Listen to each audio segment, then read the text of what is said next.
வணக்கம். பல நாள் கழிச்சு பல எக்ஸ்க்ளூசிவ் எல்லாம் உங்களுக்கு கொடுக்க வேண்டிய இடத்துல இருந்த நானே இன்னைக்கு கொடுக்க முடியாமல் போயிருக்கேன், மன்னிச்சிருக்கேன். ஆனால் இன்னைக்கு நான் பல எக்ஸ்க்ளூசிவ் நான் உங்களுக்காக கொண்டு வந்திருக்கிறேன்.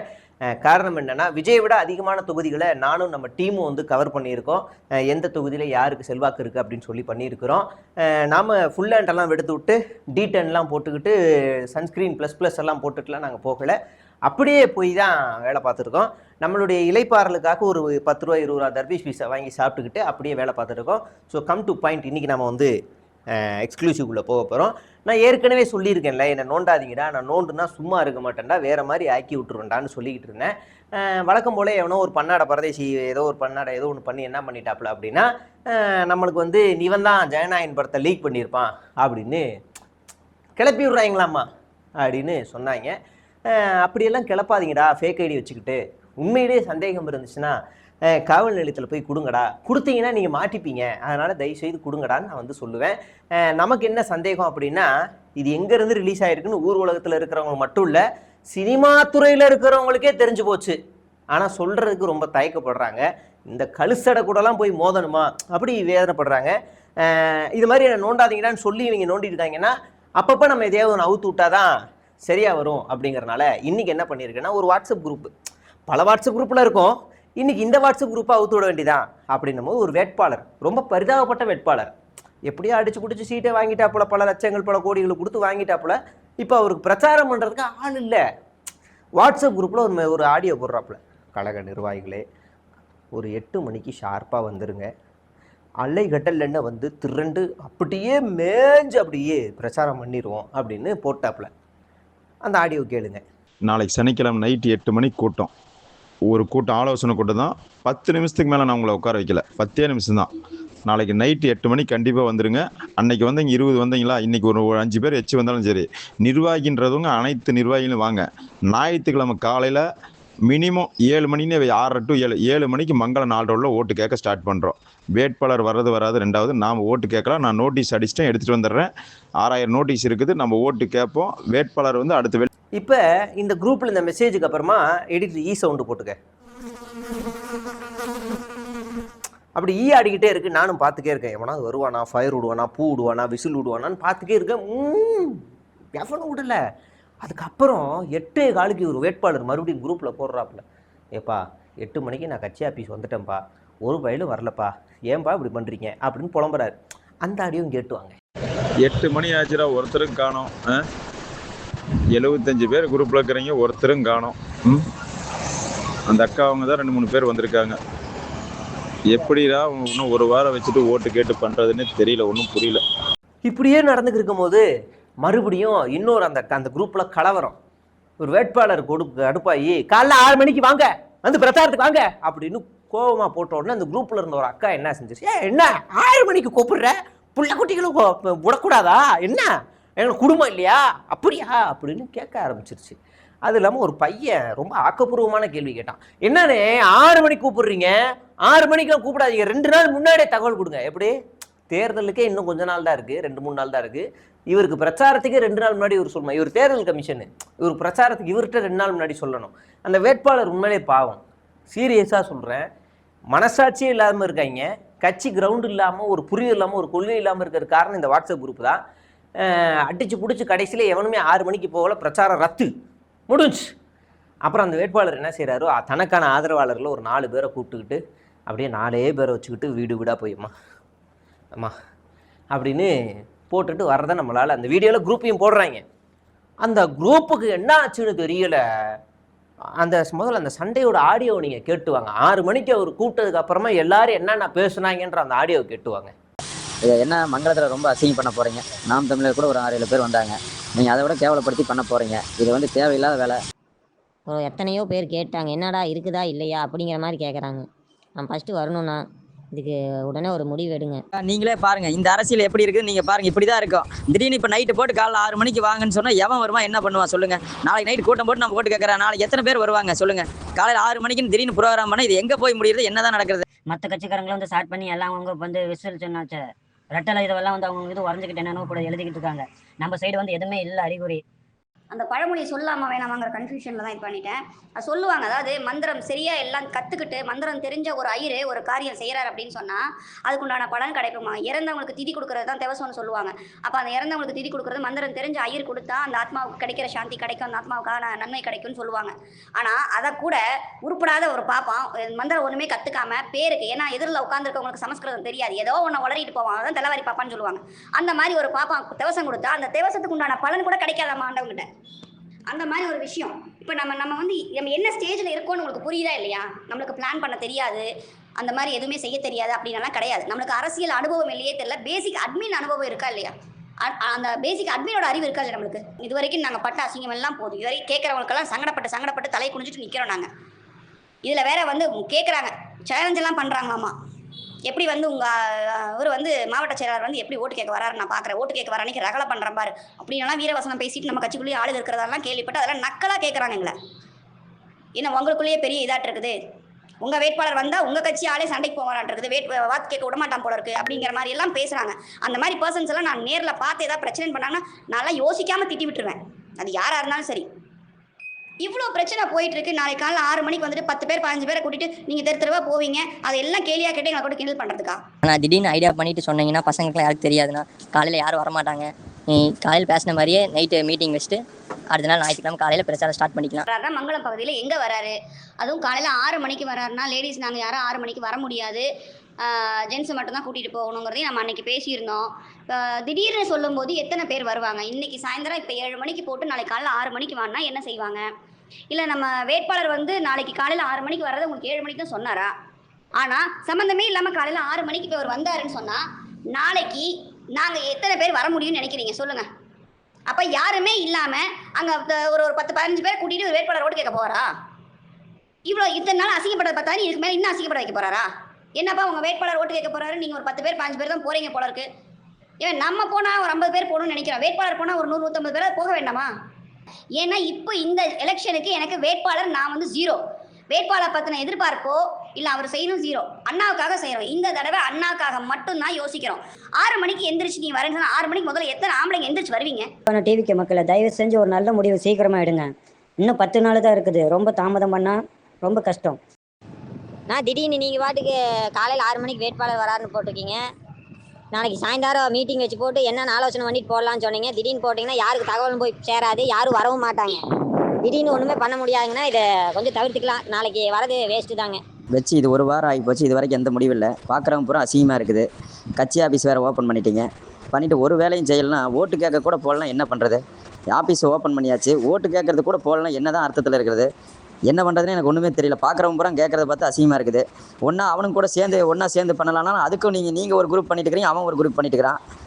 வேட்பாளர் ஷெட்யூல் போகிறது விட்டு அந்த நாய் நம்மளுக்கு தேவையில்லை, நாம நோட்டீஸ் அந்த நாய் நம்மளுக்கு தேவையில்லை. ஒரு வாரமாக அப்படியே திகுன்னு மனசுக்குள்ளே எரிஞ்சிட்டு இருந்த எரிச்சலுக்கு இப்போவாது ஏதாவது பேசுறீங்கன்னு கொஞ்சம் ஆறுதலாக இருக்குது. நாங்களாம் அடிமட்டத்தில் உட்காந்துட்டு இருக்கோம், எங்களால் எவ்வளோ கேலி பேசுகிறாங்க, எவ்வளோ நக்கல் பண்ணுறாங்கிறத நாங்கள் களத்தில் நாங்கள் பார்த்துட்டு இருக்கோம். நான் ஃபஸ்ட்டு என்னென்னு புரிஞ்சு பேசுங்க, புரியாமல் எதுவும் பேசக்கூடாது, புரியுதுங்களா? எனக்கே இங்கே தெரியாது, திடீர்னு காலையில் 6 மணிக்கு வரேன்ட்டாங்க. என்ன பண்ண முடியும்? அவங்களா பேசிட்டாங்க, அவங்களா முடிவு பண்ணிட்டாங்க. இப்போ நம்ம இதை ஒன்றுமே பண்ண முடியாது, வரேன்ட்டாங்க, இப்போ நான் என்ன பண்ண முடியாது. கேட்டிங்களா? இப்போ என்ன ஆயிடுச்சுன்னா இந்த குரூப்பில் இருக்கவங்க எல்லாரும் ஆக்டிவ் ஆகிட்டான். திடீர்னு அவனுக்கு உயிர்லாம் வந்து பிளாஸ்ட்டுங்கிற மாதிரி ஆகிட்டான். என்ன காரணம்னா அந்த தொகுதி வாரியாக விஜய் வந்துட்டு போகிறாப்புல, அந்த வேட்பாளர் ஒரே ஒரு மெசேஜ் போடுறாருப்பா. அது வரைக்கும் அந்த குரூப்பில் ஆடிக்கிட்டு இருந்துச்சு. திடீர்னு பார்த்தா பூச்சி கரப்பான் தேளு எல்லாம் ஓடுது. நமது கழக நிர்வாகிகளே, உங்கள் அனைவருக்கும் ஒரு இனிய செய்தி.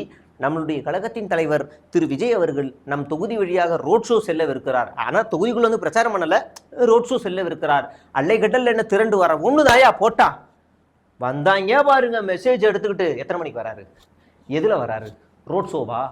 அப்போ நாம் எங்கே வரணும், நாங்கள் எத்தனை மணிக்கு வரணும், எந்த ஸ்பாட்டுக்கு வரணும், என்ன மாதிரி வரணும், என்ன ட்ரெஸ் கோட், என்ன ஓகே, எவ்வளோ நேரம் இருப்பார், ஓகே கிட்ட பார்க்க முடியுமா, என்ன கொடுக்க போகிறோம், என்ன ட்ரெஸ் ஃபோட்டோ கொடுக்குறோமா, ஆர்த்தி கொடுக்குறோமா, இல்லை என்ன பண்ண போகிறோம்? அவ்வளோ டவுட்டு இறக்குறாங்க, அவ்வளோ டவுட்டு. எல்லாம் குரூப்பில் இருக்க எல்லாரும் மெசேஜ். அடா பாவீங்களா, அந்த வேட்பாளர் பிரச்சாரத்துக்கு வாங்கடான்னு 2 வாரமாக கத்திக்கிருக்காங்க. அவளை கத்துறான், அந்த ஆடியோ கேளுங்களேன், பாவம். அதாவது கட்சியை அழிக்கிறது யார்? திமுகவா? சிசி. வேற யார்? அதிமுகவா? சிசி. பாஜக? சிசி. அப்போ கட்சி அழிக்கிறது யார்? கட்சி தான். அதனால நமக்கு அப்போ எங்களுக்கு என்னடா வேலை வச்சிருக்கீங்க? நாங்கள் தெரியாமல் கேட்குறோம். தாவேகாவை அழிப்பதே முழு நோக்கமாக வைத்துக்கொண்டு இந்த சமூகத்தில் ஒரு ஒரு உன்னதமான தொழிலை செய்து கொண்டிருக்க என்னை மாதிரி ஆட்களுக்கு நீங்கள் ஏன் வேலை வைக்க மாட்டீங்க? உங்கள் கட்சியை நீங்களே அழிச்சிக்கிட்டு அப்புறம் தான் எனக்கு என்ன வேலை இருக்கு? தப்பு சார். விஜய் சார், உங்கள் கட்சி நீங்கள் அழிக்காதீங்க. நாங்கள் இருக்கோம். மில்டன், மைனர் போன்ற உன்னதமான மனிதர்கள் இருக்கிறாங்க. நாங்கள் அழிக்கிறோம், நீங்கள் அழிக்காதீங்க சார். அப்புறம் எனக்கு கெட்ட கோவம் வரும். ஆமாம். அதுக்கப்புறமா அடுத்ததான் நம்ம என்ன பார்க்க போகிறோம் அப்படின்னா, கட்சி அழிக்கிறதுல முக்கியமான பங்கு வச்சுக்கிட்டு இருக்கிற நம்ம பெலிக்ஸ். நான் ஒரு ஜேர்னலிஸ்ட் அப்படின்னு இப்படி பண்ணிக்கே இருக்கக்கூடியவர். நான் ஒரு பெரிய இங்கிலீஷ் பேசக்கூடிய மேதை, நான் ஒரு பெரிய தீ. அதுக்கு முன்னாடி கெட்ட வார்த்தை உங்களுக்கு ஏதாவது வந்துச்சுன்னா நீங்கள் போட்டுக்கலாம், உங்கள் விருப்பம். நான் என்றைக்கும் பேச மாட்டேன். அப்போ அப்படி அவர் போய் ஒரு சாப்பிட்டுக்கிட்டே ஒரு இன்டர்வியூவில் உட்கார்றாரு. Yes Jananayagan is almost 2000 crores budget அப்படின்னு அவுத்து விட்டாயா? நீங்கள் கேளுங்க. And that's something we'll have to ask Felix why Mr. Vijay has slowed down. We have not slowed down. See, we had a big issue of leaking of the movie. This is a 2000 crores project. That 2000 crores project. 2000 crores project. That is immediately our leader has to address. Don't say 2000 crore project because then you'll have to give accounts for it later. Yeah, that's what I'm saying. It might be big trouble. It has a potential of business for 2000 crores. You're saying potential of 2000 crore business. He's clarified that's not the money invested in it. எனக்கு சாக்காயிருச்சு. 2000 எனக்கு சாக்காயிருச்சுப்பா. என்னடா அது 2000 கோடியா அப்படின்னோடனே அந்த ஆளு கேட்டார், ஏங்க கணக்கு காட்டணுங்க அப்படின்னோடனே, இன்னொன்று ஆல்மோஸ்ட் உத்தேசமாக இருக்கலாம் அப்படின்னு டக்குன்னு வண்டியை திருப்பி பிளேட்டை அப்படியே சாப்பிட்டுக்கிட்டு இருந்த பிளேட்டை அப்படி தூக்கி தலையில் வச்சுக்கிட்டாப்புல. அதனால கட்சியை அழிக்கிறதுக்கு வெளியில இருந்துலாம் யாரும் வர வேணாம், உள்ள இருக்க ஆளுங்களே போதும். அடுத்ததாக கட்சி அழிக்கிற ஆள் யாருன்னா நம்ம சில்பா குமார் ஒரு ஐடியா கொடுக்குறாப்புல. அந்த ஐடியா நான் எங்கேருந்து எடுத்தேன் அப்படின்னா இதோ இந்த வாட்ஸ்அப் குரூப்பில் இருந்தான். என்ன சில்பா குமார் வீடியோ வருதுன்னு ப்ளே பண்ணி பார்த்தேன். அதுக்கு கீழே போடுறாங்க, கழக நிர்வாகிகளே, நாம் எலெக்ஷன் பூத்தில் ஏஜென்ட்டாக போகும்போது எந்த மாதிரியான யுத்திகளை பயன்படுத்த வேண்டும், எந்த ஆயுதங்களை கையாள வேண்டும், எதிரிகள் எப்படி நெருங்குவார்கள், அவர்களை நாம் எப்படி சமாளிக்க வேண்டும் என்று தற்காப்புக்காக நம்மளுடைய கழகத்தின் மூத்த தலைவர் ஒருவர் கூறிக்கொண்டிருக்கிறார். இந்த ஆலோசனையை அனைவரும் கேளுங்கள் என்று சில்பா குமார் வீடியோவை போட்டாங்க. அப்போ சில்பா குமாரோட மூளை தான் இந்த வாட்ஸ்அப்பில் இருக்க எல்லாருக்கும் போகுதுன்னா இந்த கட்சியை சீக்கிரமாக நம்ம அழிச்சிடலான்ற ஒரு கான்ஃபிடென்ட் எனக்குள்ளே வந்துச்சு. அப்போ தான் எனக்குள்ளே ஒரு புத்துணர்ச்சி வந்துச்சு. நான் ரொம்ப நாள் ஓட வேண்டியதில்லை, சீக்கிரமாக முடிச்சு விட்டுறலாம். இப்போ நம்ம முடிச்சு விட்டு இந்த ஆளுங்களை முடிச்சு விட்டு நம்ம சீக்கிரமாக போய் சீமானண்ணன் கட்சியை கொஞ்சம் களைச்சி விட்டு பாஜகவையும் கொஞ்சம் உழுப்பி விட்டு அப்படி வந்துடலாம். அப்படி தான் நினச்சேன் நான். ஏன்னா சில்பா குமார் சொன்ன ஐடியா அந்த வீடியோவில் கேளுங்க. ஒவ்வொரு ஏஜென்ட்டுக்கும் தேர்தல் பூத்துக்குள்ளேயும் 3 ஏஜென்ட் இருப்பாங்க. இதுலேயே அவுட்டு. ஒரு கட்சிக்கு ஒரு ஏஜென்ட்டை தான் உள்ளே அனுப்புவாங்க, ஒரு பூத் ஏஜென்ட் தான் அனுப்புவாங்க. 3 ஏஜென்ட் இருப்பாங்க. அந்த 3 ஏஜென்ட்டுக்கு உள்ளே உட்காந்துருக்கணும். ராஜேஸ்வரியோ ராஜ்குமாரோ உள்ளே வருவாங்க. அவங்க பேர் இல்லைன்னா சிசிடிவி இருக்கும். உடனே நீங்கள் அப்ஜெக்ஷன் சொல்லி அவங்கள வந்து சொல்லணும். ஒருவேளை தேர்தல் அதிகாரிகள் திமுகவுக்கு ஆதரவாக செஞ்சாங்கன்னா உடனே ஃபோன் எடுத்து கொடுத்தீங்கன்னா நம்ம படை வந்து உள்ளே வந்துடும். இதுலேயும் அவுட்டு. முதல்ல ஏஜென்ட்டுக்கு உள்ள ஃபோனே அலௌடு இல்லை. தற்குறி ஏன் இப்படி பேசி தொலைகிறீங்கன்னு எனக்கு புரியலை. இந்த வார்த்தையை நான் சொல்லக்கூடாதுன்னு நினச்சேன். சில்பா குமார் இப்படி ஒரு மூளையை சொல்லி கொடுத்து அனுப்புறாப்புலனா இவங்க என்ன மாதிரி போய் பூத்தில் சண்டை போடுவாங்க. 3 பேர் அனுப்பணும் எங்கள் கட்சியில இருந்து பூத்துக்குள்ள, இல்லைன்னா நாங்கள் வரமாட்டோம். ஒரு கட்சிக்கு ஒரு ஆள் தான் யார், 3 பேர் அனுப்பு அப்படின்னு இவங்க போய் எங்க பேசுவாங்க போல லூசு பயலுக. அப்போ இந்த ஆளு மூளையை தான் இங்கே வருதுன்னா இங்கே பாவம். அங்கே வந்து சேகுவாராவுடைய வாழ்க்கை வரலாறையோ பகத்சிங் வாழ்க்கை வரலாறையோ இல்லை புரட்சியோ இல்லை திராவிடம்னா என்ன தமிழ் தேசியம்னா என்ன இதுதான் நம்ம கொள்கை நீங்கள் சொல்லி கொடுத்துருந்து அங்கேருந்து இதை பேசினா இங்கே வரும். இங்கே வாந்தி எடுத்தால் இங்கே என்ன வரும்? அப்போ அப்படி தான் வரும். அதனால் இதில் மாற்றுக்கிறது பெருசாக இல்லைல்ல. அப்போ இந்த மூளையை மழுங்கடிக்க வைக்கிற வேண்டிய வேலையெல்லாம் நம்ம ஆளுங்க தான் பண்ணுறாங்க. அடுத்ததாக நம்ம பார்க்க வேண்டியது இந்த வேட்பாளர் வீடியோ பாருங்களேன்.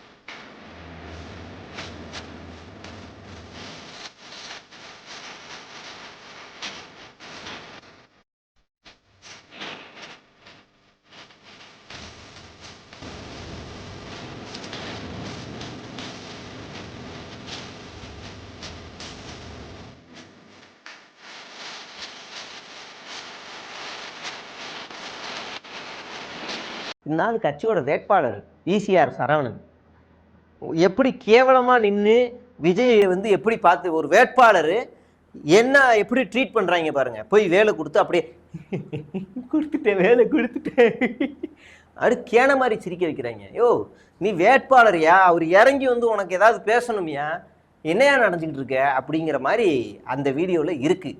அதை அந்த ஆளோட வாட்ஸ்அப் குரூப்லவே பார்த்தா, அந்த ஆள் வாட்ஸ்அப் குரூப்பில் நம்ம இருக்கோம்ல, அதுக்கு மேலே நம்மளுடைய கழகத்தின் வேட்பாளர் ஈசிஆர் சரவணன் அண்ணன் வேலை வெற்றிகரமாக வீரமாக விஜயிடம் கொடுத்தாருன்னு போடுறாங்க அந்த வாட்ஸ்அப் குரூப்பில். நான் போய் என்னடா அதுன்னு வீடியோ போய் பார்த்தா, அந்த ஆள் இவர் வரும்போது லைட்டாக அப்படி கதவை இப்படி இறக்கியிருக்காப்புல, அந்த வேலை இப்படி வாங்கி உள்ளே வச்சுக்கிட்டாப்புல. அட பண்ண என்னடா இது அப்படிங்கிற மாதிரி இருந்துச்சு. அடுத்ததா இதுதான் மிக மிக முக்கியமான ஒரு பெரிய எக்ஸ்க்ளூசிவாக நான் உங்களுக்கு சொல்ல போகிறேன். இந்த 2.5 வருஷத்தில் தாவேகா கட்சியை வச்சு ஒரு பெரிய ஊழல் நடந்திருக்கு. ஒரு பெரிய ஊழல், ஒரு பெரிய ஸ்கேம், ஒரு பெரிய நடந்திருக்கு. இது விஜய் நான் போடுற சட்டை, இது விஜய் நான் போடுற பேண்ட்டு, இது விஜய் நான் போடுற ஜட்டி, விஜய் நான் கட்சியோட ஜட்டி போட்ட பட்டை வேணுமா? நான்லாம் ஸ்கூல் படிக்கும் போது ஆன்டி ஃபிட்டுன்னு ஒன்று இருக்கும். அந்த ஆன்டி ஃபிட் வந்து ஷூக்கு பின்னாடி பாதி தான் இங்கே தான் வச்சுருப்போம். ஷூக்கு பின்னாடி இவ்வளோ தான் இருக்கும். அந்த ஜட்டி வந்து இவ்வளோ பெருசாக பட்டை தெரியணும்னு அப்போ ஒரு ஃபேஷன் இருக்கும். அது மாதிரி டிவிக்கேன்னு அப்படி போட்டுக்கோங்க, ஜட்டியில் கூட தரோம். காலரு, விசிலு, துண்டு, கொடி, அப்புறம் ஸ்டிக்கரு, செல்ஃபோன் பின்னாடி ஸ்டிக்கரு, இப்படின்னு பல ப்ராடக்ட்டுகளை விற்க ஆரம்பிச்சிட்டாங்க. www.tvk.product.in ஒரு வெப்சைட்டே.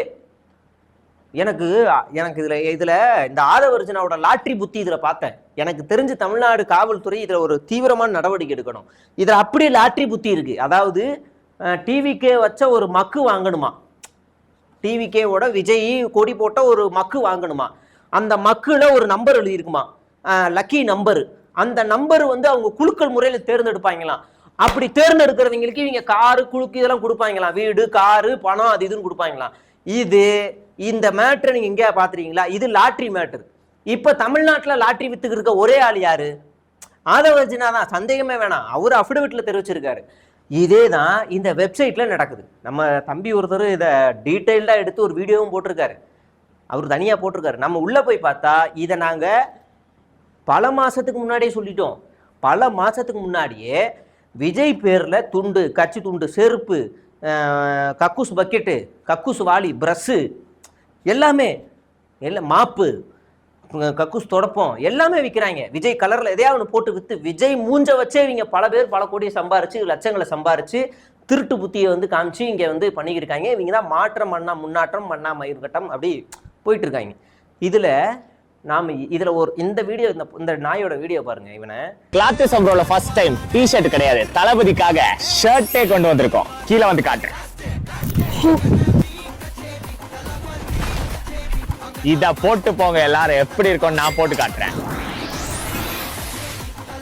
கைஸ், தளபதி நெஞ்சில வச்சிருக்கவங்க நிறைய பேர் இருப்பீங்க. இந்த ஷர்ட்ல பாதி தளபதி கொடி அப்படியே வச்சிருக்கோம், மீதி அண்ணன் மனசு மாதிரி வெள்ளையா அப்படியே வச்சிருக்கோம். ஒரு வெள்ளை சட்டை போட்டு கொடி போடுறதுக்கு பதிலா இந்த ஒரு ஷர்ட் போதும். இந்த கை ஃபுல்லாவே அப்படியே டிவிகே பிளாக் பேட்டர்ன் வந்துரும். அப்படி ஒரு ஷர்ட் கைஸ், மிஸ்ஸே பண்ணிடாதீங்க. டிவிகே கட்சி ஆளுங்களும் சரி, டிவிகே தொண்டர்களும் சரி, டிவிகே ஆட்சிக்கு வரணும்னு நினைக்கிற இளைஞர்களுக்கும் சரி, கண்டிப்பா இந்த ஷர்ட் பிடிக்கும். இப்ப இந்த ஷர்ட்டோட ஒரு வாக்கு எப்படி இருக்குன்னு பாருங்க.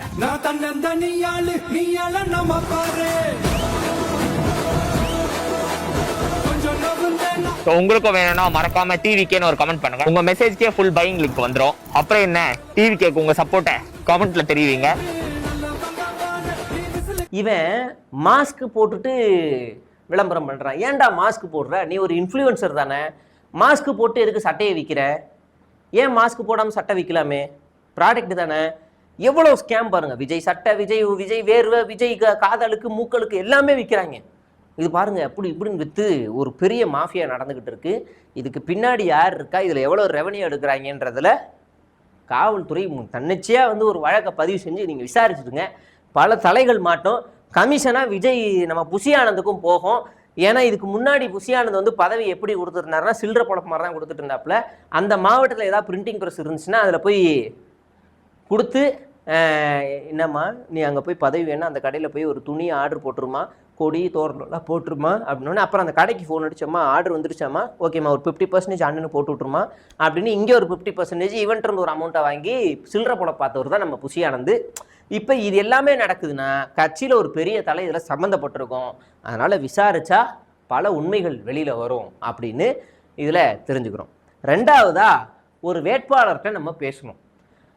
அந்த வேட்பாளர் நம்மகிட்ட சொன்ன திடுக்கிடும் தகவல் என்ன அப்படின்னா, நான் எவ்வளோ அமௌண்ட் கொடுத்தேன்னு என்னால் வெளியே சொல்ல முடியாது, ஆனால் கொடுத்தேன்.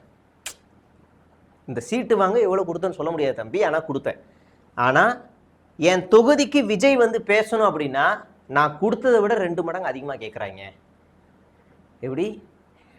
நான் கொடுத்ததை விட 2 மடங்கு அதிகமாக எனக்கு வந்து விஜய் பேசணும்னா கேட்குறேன். எனக்கு புரியல. ஏண்டா எனக்கு புரியல. கட்சி அந்த ஆள் உண்மையிலேயே மக்கள் மேலே அக்கறை இருக்குது, ஜெயிக்கணும், சிஎம் ஆகணும், சட்டமன்றத்தில் போய் பேசணும், மாற்றம் மண் வயிற்கட்ட இதெல்லாம் பேசணும் அப்படின்னா ஒரு தொகுதி கூட பெண்டிங் விடாமல் ஒரு மண்டல வாரியாவாச்சும் போயிருக்கணும். கொங்கு மண்டலம், வட மாவட்டங்கள், தென் மாவட்டங்கள் அப்படின்னு போய் நின்று எல்லா வேட்பாளர்களையும் ஒரு மேடையில் நிற்க வச்சு அப்படியாவது பேசி குறைஞ்சிருக்கணும். எனக்கு தெரிஞ்சு தமிழ்நாட்டிலேயே ஒரே ஒரு தற்கூரி மட்டும்தான் காலையில் 10 மணிக்கு போலாமா, ஓட்ஸ் எடுத்துட்டு வாங்க, ஓட்ஸ் சாப்பிட்டு போயிடலாம் அப்படின்ட்டு ஒரு 11 மணிக்கு 11 மணிக்கு ஒரே வெயிலாக இருக்குண்ணே, எப்படின்னா போகிறது? ஒன்றும் இல்லை தளபதி, நீங்கள் இப்போ போக வேணாம். நீங்கள் என்ன பண்ணுங்கள், செவுத்து எகிரி பார்த்து எட்டி பார்த்து இல்லை வெளியே 4-5 லூசு பயிலுக்கு இருப்பாங்க, ஒரு டாட்டாவை காட்டிட்டு வந்துருங்க. ஒரு 12 2 மணிக்கு தனி விமானத்தை போட்டுருவோம் அப்படின்னு இந்த ஆளும் போய் ஹாய் அப்படி போடுறது. உண்மையிலே மானம், ரோசம், சூடு, சொரணை, சமூக நீதி, சுயமரியாதையெல்லாம் இருந்துச்சுன்னா, இந்த கூட்டத்துக்கு இருந்துச்சுன்னா கொஞ்சமாவது யோசிங்கடா. டே, இந்த 2.5-3 வருஷமா எத்தனை பேர் விஜய் வீட்டு கதவு பின்னாடி போய் உம்மான்னு கொடுத்துக்கிட்டு இருந்தீங்க? விஜய் வீட்டு செக்யூரிட்டிக்கெலாம் லிப்கீஸ் அடிச்சுட்டு வந்தீங்க. ஒரு ஆள்லாம் போயிட்டு இன்ஃப்ளூயன்சர் ஒருத்தன், அண்ணா விஜய் என்ன இருக்காரா செக்யூரிட்டிட்ட, அவன் கேரே சும்மா கட்டுறவங்க காத்து மூட கேட்டாக்கே அப்படின்னு கெட்ட வார்த்தையில் திட்டி அவர் இல்லையா நாளைக்கு வராராம் அப்படின்னா வந்து திரும்ப கேமராவில் வந்து பேசியிருக்கான். இதெல்லாம் தாண்டி ஒரு பொண்ணு வந்து சிசிடிவியில் பார்த்தா, நான் இந்த சிசிடிவி நீங்கள் பார்த்துக்கிட்டு இருக்கேன்னு நினைக்கிறேன், நான் தயவு செஞ்சு ஒரு வாட்டி வெளியே வந்து பாருங்கன்னா நான் அழுது இருக்கு. 3 வருஷமா கதறிட்டு இருக்காங்க. அப்பெல்லாம் வராதண்ணா அவரு எலெக்ஷன் வந்த உடனே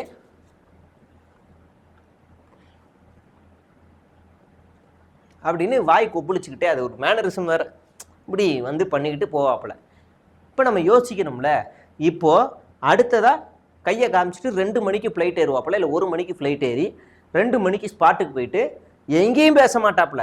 6 தொகுதிக்கு போறாப்புல, 4 தொகுதிக்கு போறாப்புலன்னா 6 தொகுதியில் 2 தொகுதி கேன்சல், 2 தொகுதிக்கு ரோட் ஷோ, 3ஆவது தொகுதியில் நின்று ஒரு 4 வாரத்தை பேசிட்டு மறுபடியும் அடுத்த 5 மணி ஃப்ளைட்டை ஷார்ப்பாக 5 மணி ஃப்ளைட்டை பிடிச்சி 6 மணிக்கு வீட்டுக்கு போய் விளக்க பற்ற வச்சுருவாப்புல.